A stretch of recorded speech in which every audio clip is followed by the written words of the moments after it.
Coucou YouTube et bienvenue dans ce nouvel épisode de Panda Who, je sais pas, et ça existe encore cette série. Aujourd'hui nous allons parler du dernier épisode de Doctor Who qui est paru pour cette série de 3 épisodes spéciaux pour les 60 ans d'anniversaire de Doctor Who, chose que j'ai pas vraiment senti comme 60 ans d'anniversaire, mais bref on en parlera plus tard. Et on va décortiquer ce dernier épisode qui est sorti qui s'appelle The Giggle, le ricanement, qui est l'épisode qui est sorti du coup samedi dernier sur Disney+, et sur la BBC en Angleterre. Beaucoup de choses à dire, énormément de choses à dire. Par où commencer ? Déjà, je vais essayer de revoir l'épisode dans son sens chronologique, j'ai pris des notes et on va élaborer dessus parce qu'en fait c'est pas tant qu'on va parler de l'épisode en lui-même mais plus de tout ce qui va en découler derrière. Je sais pas si vous êtes d'accord. Alors déjà, la première chose que j'ai dit sur laquelle on va rebondir, c'est que effectivement, truc que j'ai oublié en regardant les 3 épisodes, donc The Star Beast, White Blue Yonder et The Giggle, c'est que c'est censé être la célébration des 60 ans de Doctor Who. J'ai pas eu ce sentiment du tout, et c'est bien, et c'est pas bien.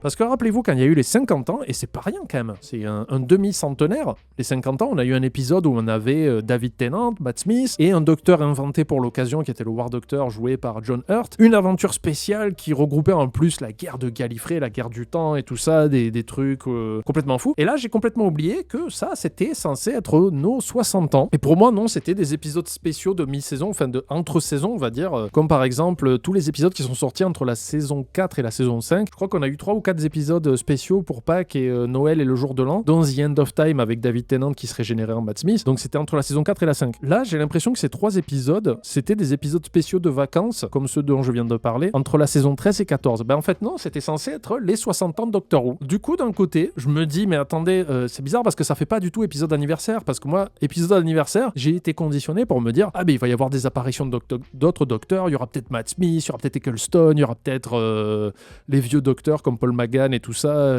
Peter Davidson, peut-être Jodie Whittaker. Non, on n'a pas eu ça. Du coup, je suis en mode, mais attendez, c'est pas vraiment un anniversaire, du coup, c'est un peu décevant. Et après, je me dis, est-ce que j'en ai pas rien à foutre au final?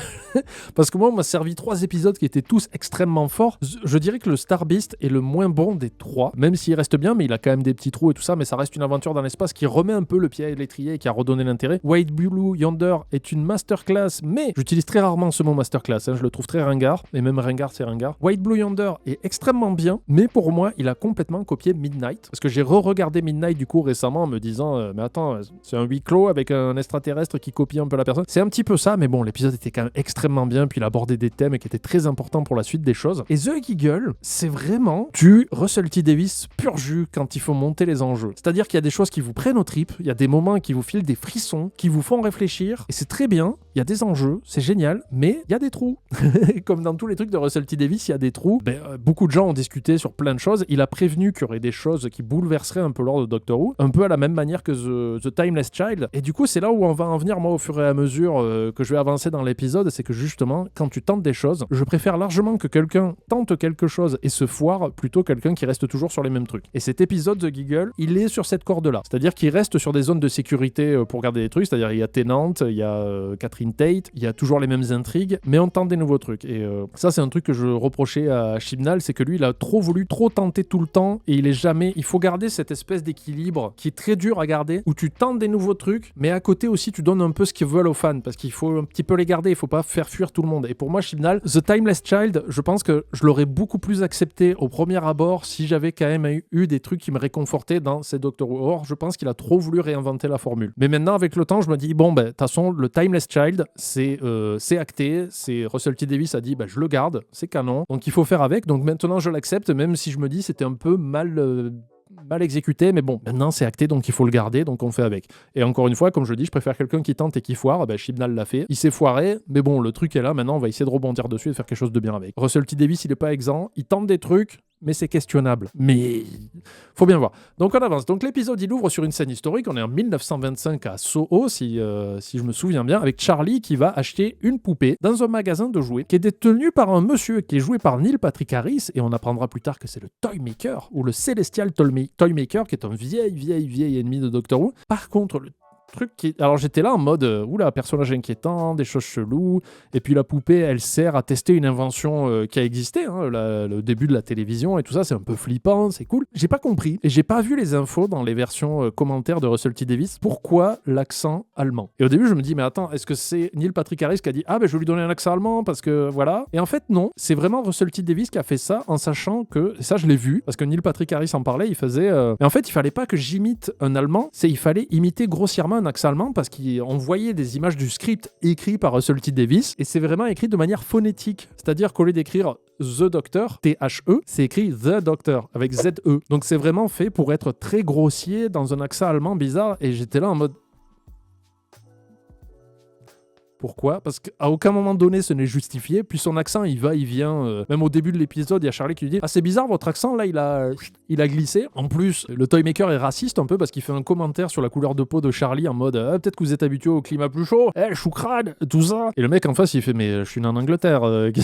Du coup je fais « Mais attends, pourquoi le Toymaker qui est un être céleste, qui est un peu au-dessus de ça, voilà ». Et derrière le mec il fait « Et ton accent il est où là ?» Et ça m'a un peu perturbé, je fais « Mais pourquoi Russell T. Davies s'est dit tiens je vais donner un accent allemand au Toymaker » et il va être un peu raciste aussi. Donc après on ouvre sur une scène où c'est Donna et le docteur qui discutent entre eux et tout ça et c'est bien. Donc il y a le bordel partout. Et là bon alors c'est Russell T. Davies, c'est quand il veut critiquer le truc société, des fois il est très discret et des fois il est très dans ta gueule. Donc là c'est les réseaux sociaux. Il parle très clairement de Twitter où tout le monde veut avoir raison, personne ne lâche un centimètre dans les discussions et les débats. Sauf que là c'est poussé à l'extrême et du coup ça crée des émeutes et de la violence et tout ça. Et c'est un peu bien en vrai parce qu'on voit du coup le Toymaker qui se balade derrière en costard et c'est un peu cool et on sent que le docteur ça l'échappe un peu parce que là il se dit ah merde c'est pas des aliens, je peux pas tirer sur des gens, c'est des êtres humains et je sais pas pourquoi. Donc on a cette intrigue qui est installée il y a 2 jours auparavant il y a un satellite en Corée du Sud qui a été lancé ou Corée du Nord je me souviens plus et dès le moment où ce truc a été diffusé ça a diffusé une onde musicale qui crée le bordel dans la tête des gens où tout le monde veut avoir raison et déjà je crois qu'il dit il rencontre le Toymaker, je saute un peu dans le truc mais du coup il retrouve que la mélodie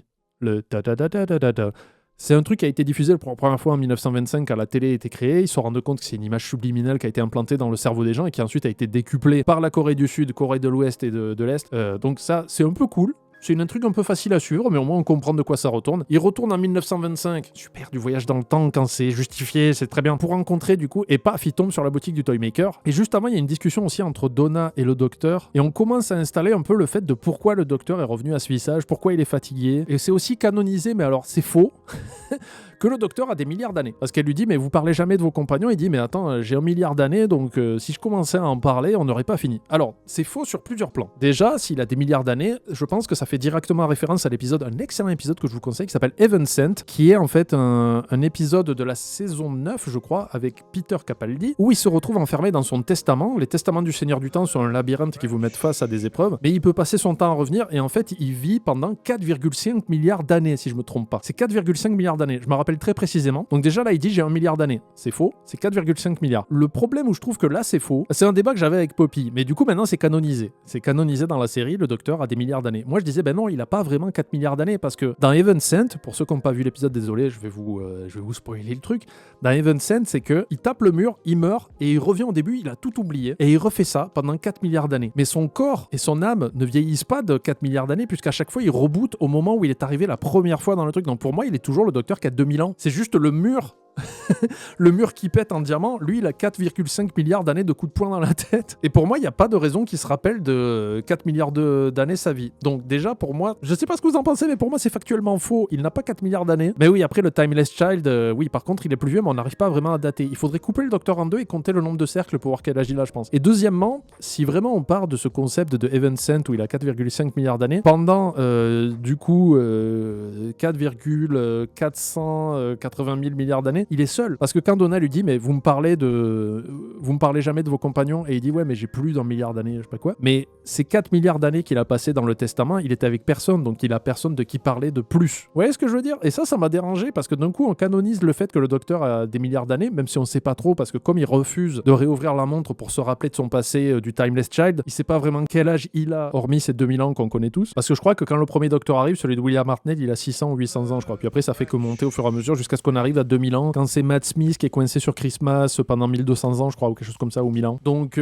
c'est un peu chelou, mais plus ou moins dans le lore de la série, quand on suivait depuis 2005, on avait admis qu'il avait à peu près 2000 ans au moment de Capaldi. Là il dit ben non, j'ai des milliards d'années. Du coup ça veut dire qu'il se souvient de quel âge il a depuis qu'il est arrivé dans notre galaxie au moment du Timeless Child, ou alors est-ce qu'il prend en compte ces années de Heaven Sent, mais dans ce cas-là, c'est pas 1, c'est 4 milliards d'années, et pendant ces 4 milliards d'années, il n'avait pas de compagnon, il était tout seul enfermé dans un labyrinthe. Enfin, moi, ça m'a fait chier, quelque part. Ensuite, il y a toute cette discussion avec le Toymaker dans la salle, et là, je trouve que c'est plutôt bien établi dans le sens où on comprend vite que le Toymaker n'est pas juste un ennemi à la con, c'est pas un extraterrestre. Je suis pas suffisamment fan de la série pour avoir tout le truc, et je suis sûr qu'il y a des fans qui répondraient beaucoup mieux que moi et qui sont plus au fait des premières apparitions de Toymaker, mais c'est plus un dieu pour moi. Il est vraiment déifié dans le sens où je crois que c'est un être céleste. J'ai lu rapidement un truc dessus et ils sont pas nombreux, donc il a plus ou moins sa propre dimension où il peut faire un peu ce qu'il veut de l'univers, et ça c'est très vite représenté dans l'épisode. Et tu sens que c'est un personnage inquiétant très vite. D'après le Timeless Child, le docteur il est céleste, sûrement. Mais c'est un truc qu'il dit à la fin, il dit viens, on part toi et moi, on sera. C'est un éternel. Merci Mathis. Et ça je trouve que c'est bien retranscrit dans l'épisode où tu sens que c'est pas un pignouf de base et que le docteur il se chie dessus parce qu'il dit à Donna, et c'est très bien établi ce genre de petit dialogue. Quand il dit à Donna retournez dans le TARDIS, et Donna lui dit vous ne demandez jamais ça. Donc là tu sens que les enjeux sont pas les mêmes, il a un peu peur et tout ça. Le petit montage avec on voit William Hartnell et l'acteur d'époque qui jouait le Toymaker aussi, c'est un peu cool, c'est très bien fait, puis ça instaure un peu plus là-dessus. Et ensuite on part sur ce truc dans les couloirs qui vont être très importants pour la suite de l'épisode. Alors déjà ils expliquent que le Toymaker est revenu parce que quand il était au fin fond de l'univers et qu'il a joué avec les superstitions, avec le sel, ça ils auraient pu un peu plus le détailler, je trouve que c'est un peu jeté. Quand il a joué sur le fait de est-ce que mettre du sel ça empêche les gens de passer ou est-ce que c'est une superstition, il a dit en faisant ça j'ai créé peut-être un truc qui fait que le Toymaker est revenu. Je pense que ça sera détaillé plus tard. Et il y a une discussion aussi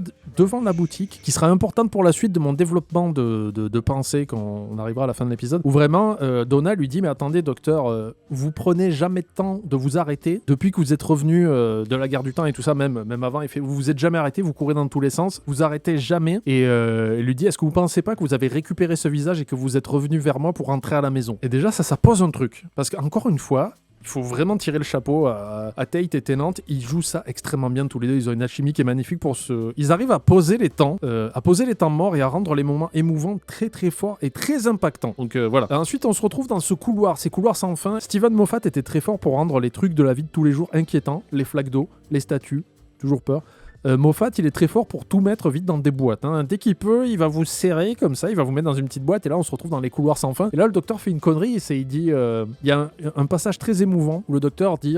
Donna va voir le docteur et il dit « Mais attendez, docteur, vous allez dire que... » Et là, il fait « Je vais dire quoi? Comme d'habitude, je suis le docteur, je suis le meilleur, je vais tout trouver. Mais si on arrête de dire Time Lord, Tournevis et TARDIS, je suis quoi? Il me reste quoi ?» Et là, ça fait mal au cœur. Enfin, je sais pas ce que vous en pensez, mais à ce moment-là, tu sens qu'il est vraiment au bout de sa life, il est au bout de son combat, il a peur. Tu sens une peur face au Toymaker et tout ça. Et c'est là que Donna va lui dire c'est peut-être moi qui vais vous sauver cette fois-ci. Et c'est tellement joué sur une corde, mais très douce, que ça fait plaisir. Et là, il fait ok, on y va, allez, on court. Et là, je ne comprendrai pas pourquoi il a fait ça. Il court, mais à un moment donné, il met un vin à Donna et il ferme derrière lui et pouf, ils sont séparés. Et là, je fais t'es idiot ou quoi? Et après, on tombe sur cette scène. Je pense que là, il a continué à jouer sur les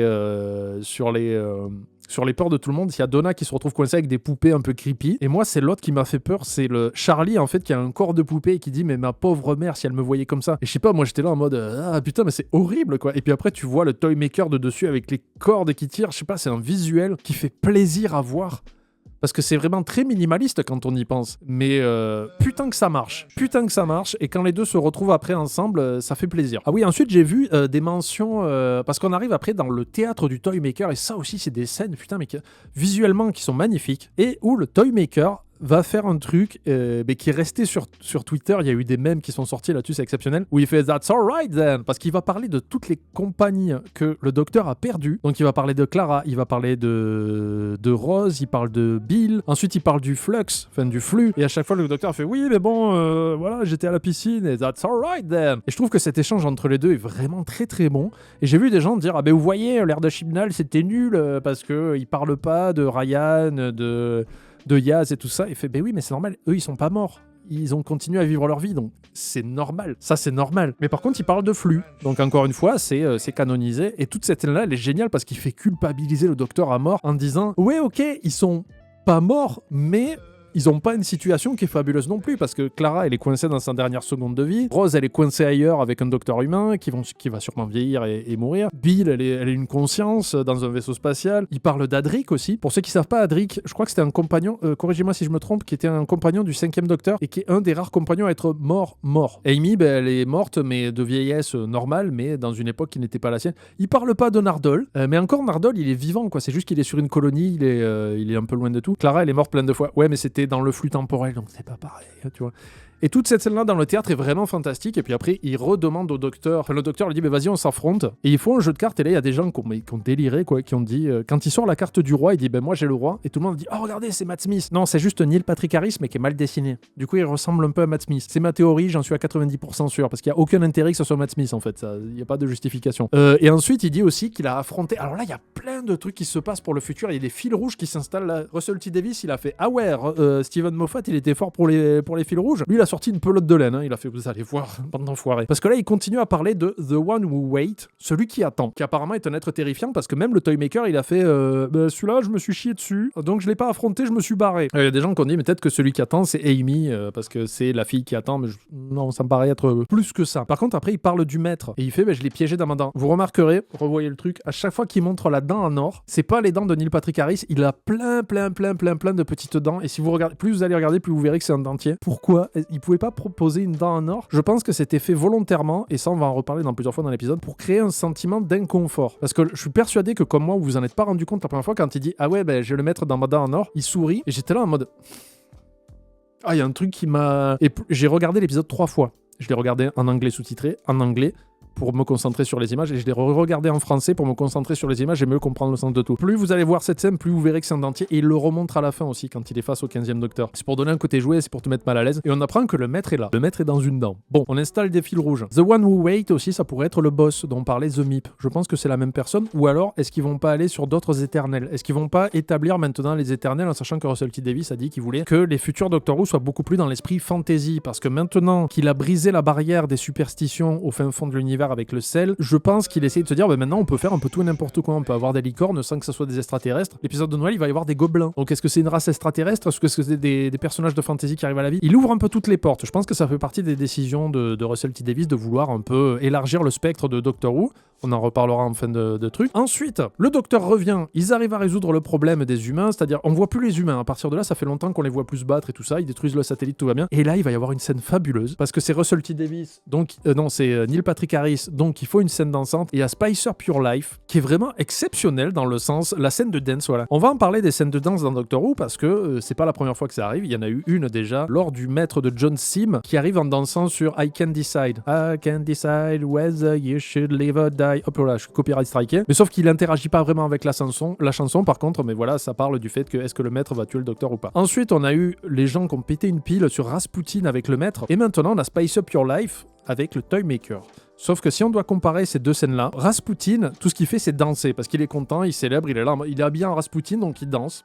C'est rigolo. C'est juste rigolo. Par contre, le Spicer Pure Life du Toymaker, il y a une vraie narration qui s'installe dedans. Dans Spicer Pure Life, j'ai noté des trucs. Le Toymaker est tout simplement terrifiant parce qu'il arrive, il rentre à Unit, comme ça, habillé en majorette. Neil Patrick Harris a 50 ans et il n'est pas doublé sur les scènes de danse. J'ai regardé les écrans plusieurs fois, c'est lui. Donc, chapeau le mec la patate. Il donne une vie de fou furieux. De toute façon, ce mec a une présence et un charisme, voilà. Et alors, je vais faire une comparaison qui va peut-être vous choquer, mais cette scène-là m'a rappelé Reservoir Dogs. Je sais pas s'il y en a qui ont vu Reservoir Dogs, mais il y a une scène qui est très connue et que Quentin Tarantino parlait. C'est qu'il y a une scène de torture dans Reservoir Dogs où le mec qui va faire la torture lance une musique à la radio qui est très...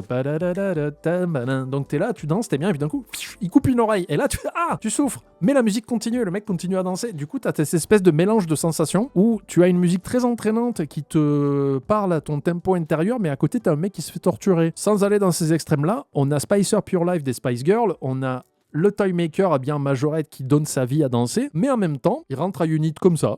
Et il se balade à Unit comme il veut. Il transforme les balles en fleurs, donc personne ne peut lui faire du mal. Il envoie Kate et Mélanie, mais alors valser, je me suis dit, mais elle va avoir une commotion cérébrale, parce que vraiment, il les prend, il les fait danser, puis je sais pas si vous avez vu, Mélanie, à la vitesse où elle tourne, mais tu vomis. Et Kate, il la balance contre un mur comme ça, en rigolant. Et il y a des soldats qui essayent de les toucher, il les touche.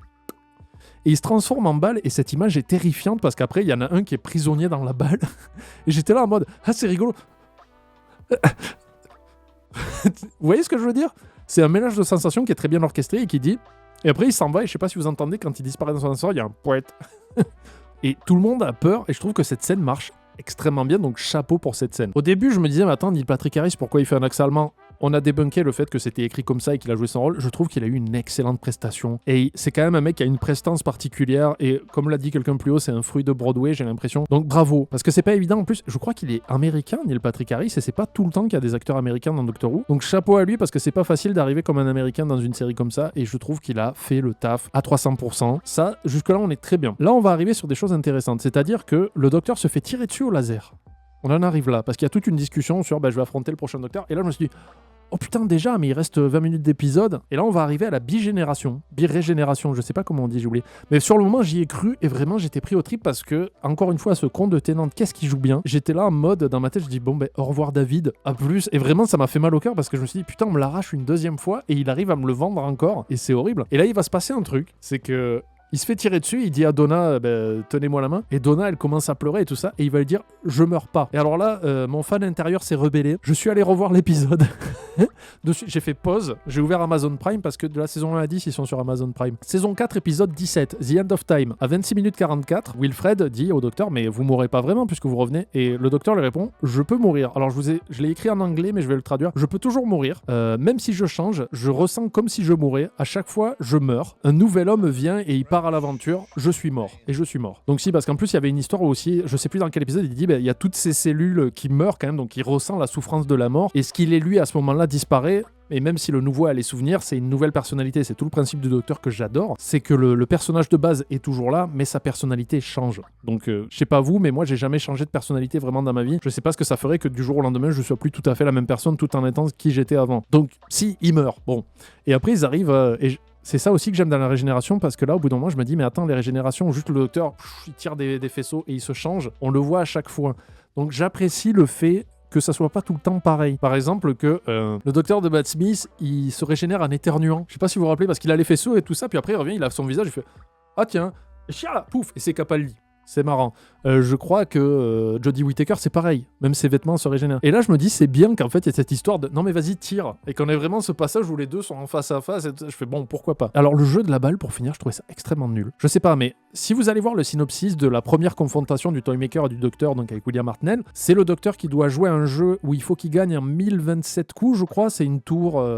Et pendant que lui, il fait ce jeu et qu'il doit gagner en 1000 coups, ses compagnons, ils vont de jeu en jeu de plateau, mais qui peuvent les tuer. Et tu vois, c'est que de l'intellect et tout ça. Et même Matt Smith, qui se battait contre la grande intelligence, c'était aux échecs. Et là, c'est il joue à ballon prisonnier. J'ai trouvé ça un peu nul. C'est mon avis personnel, mais je trouve que du coup, ça nique les enjeux, même s'ils veulent faire un rappel au fait qu'il a parlé de la balle étant le tout premier jeu de la création et tout ça.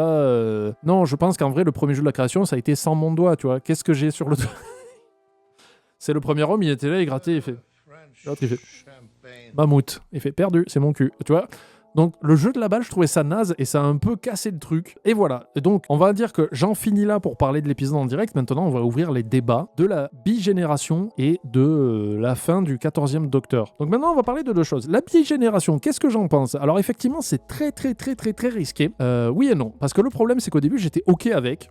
Pourquoi pas le 15e Docteur, il dit « Ah ben, c'était un mythe. » Mais maintenant, c'est réel. Donc ça veut dire que ça n'a jamais arrivé en des milliards d'années, depuis qu'il est arrivé dans notre galaxie et que Gallifrey est né grâce à lui et tout ça, et qu'il y a eu des régénérations. Il n'y a jamais eu personne qui s'est bigénéré. Donc why not? Je peux accepter qu'au bout de plusieurs milliards d'années d'existence de cette civilisation, il y ait une fois une personne qui se bigénère. D'accord. Jusque-là, j'étais OK avec le concept. Je me suis dit, bon, pourquoi pas? Il faut toujours que le docteur reste un personnage qui peut nous surprendre et qui peut faire des trucs un peu particuliers. Le problème, c'est que après j'ai vu dans les commentaires de Russell T Davies, il dit, ah oui, mais maintenant ça veut dire qu'en fait, tous les docteurs se sont bigénérés dans des dimensions parallèles. Voilà. Parce qu'il y a des gens qui ont dit, ah ben non, Russell T Davies, il a dit, tous les docteurs se sont bigénérés, donc il existe plusieurs versions du docteur dans notre univers. Et là, j'ai fait, oh là là, attends, ça me paraît bizarre qu'il ait dit ça comme ça, parce que non, c'est pas cohérent, parce que sinon, chaque docteur qui s'est régénéré, on l'aurait vu se bigénérer. C'est-à-dire créer deux versions de lui, la suivante et l'actuelle. Or, lui, ce qu'il a dit, c'est bigénération dans d'autres univers. C'est-à-dire que dans d'autres univers, peut-être que c'est Matt Smith qui s'est bigénéré en Capaldi, du coup, il y a Matt Smith et Capaldi dans le même univers qui sont toujours ensemble et tout ça. Là, je peux l'accepter. Le problème de la bigénération, c'est un concept dont je suis pas contre et on va expliquer pourquoi plus tard. Mais par contre, j'ai envie de dire attention à paniquer tout le lore avec ça et de dire bon, mais finalement, ils se sont tous bigénérés et maintenant tous les futurs.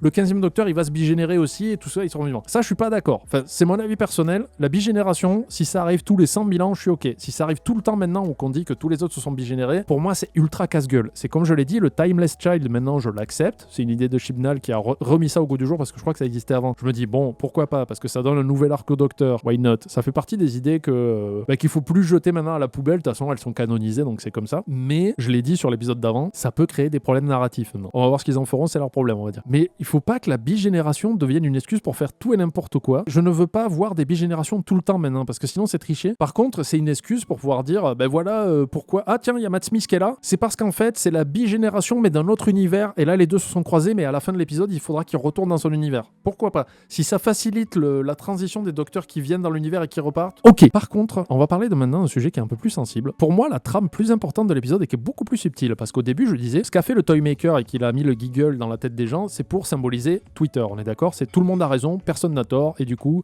tout le monde gagne et tout le monde perd. Il y a un autre thème que j'ai pas vu beaucoup de gens aborder. Vous allez me dire ce que vous en pensez, c'est ma théorie et je me battrai pour la garder bec et ongle. L'épisode parle énormément d'un mal qui touche notre génération plus particulièrement, c'est le burn-out. On va en parler. Parce que le docteur, plusieurs fois, il a ce discours de « je suis fatigué, si on m'enlève tout, je suis cramé ». Donna lui dit « si vous avez repris ce visage et que vous revenez me voir, c'est pour rentrer à la maison. Vous avez passé votre vie à courir, vous vous êtes jamais arrêté ». Pour moi, c'est un symbole du burn-out et je veux dire, rien qu'à en parler, ça me fait frissonner. Parce que pour ceux qui le savent et qui me suivent depuis longtemps, moi j'ai été victime et je pense que je suis toujours dedans. En avril, j'ai subi un burn-out où j'ai dû arrêter de travailler. Pas suffisamment longtemps. On m'a dit un burn-out, normalement c'est 3 mois de repos, j'ai pris 2 semaines. Donc je sais que je suis encore en burn-out. Mais on vit dans une époque actuelle et dans une génération où on est constamment sollicité et stimulé. C'est-à-dire que même là, vous êtes en train de regarder mon live, mais vous faites autre chose à côté. C'est vrai ou pas? Vous êtes sur Twitter, ou vous avez lancé un jeu vidéo, ou peut-être une série, ou même quand vous faites du repassage, ou j'en sais rien, du ménage, ou que vous mangez, vous regardez un truc, vous êtes tout le temps sollicité. Et moi, c'est pareil, je suis tout le temps stimulé parce que j'ai peur du vide. D'accord? C'est que je ne peux pas... Poppy me dit souvent, ma compagne me dit, il faut que tu apprennes à t'ennuyer des fois. Mais quand je le fais, c'est une panique absolue qui s'empare de moi parce que je me dis, je ne suis pas productif, je ne fais plus rien, il faut que je fasse quelque chose. Et si je me retrouve seul, je commence à passer à des choses morbides et je suis pas bien. Pour moi, le docteur en était là. C'est-à-dire que pour fuir sa responsabilité de la guerre du temps et de tous les compagnes qu'il a perdus, il continue de courir.